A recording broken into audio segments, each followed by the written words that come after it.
ശ്രീനാരായണ പരമഗുരവേ നമ. ഓം ശ്രീ ശാരദാംബായേ നമ. എല്ലാവർക്കും നമസ്കാരം. നാം ഇന്നിവിടെ വിചാരം ചെയ്യുന്നത് വിനായകാഷ്ടകം മന്ത്രം 5. നമുക്ക് ആ ശ്ലോകം ഒന്ന് ശ്രവിക്കാം. കരാരൂഢമോക്ഷം വിഭദ്ഭംഗദക്ഷം ചലച്ചാരസാക്ഷം പരാശക്തിപക്ഷം ധൃതാമർത്യവൃക്ഷം സുരാരീധൃദക്ഷം പരാനന്ദപക്ഷം ഭജേ ശ്രീ ശിവാക്ഷം. ഇനി നമുക്ക് അതിൻ്റെ അർത്ഥമൊന്ന് ഗ്രഹിക്കാം.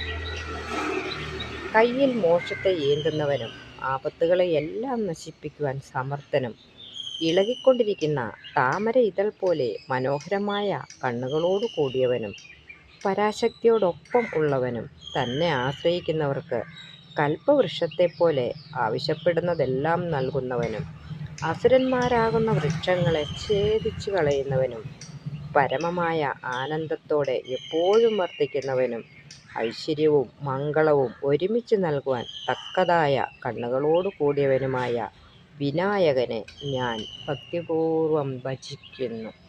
ഓം ശ്രീനാരായണ പരമഗുരവേ നമ.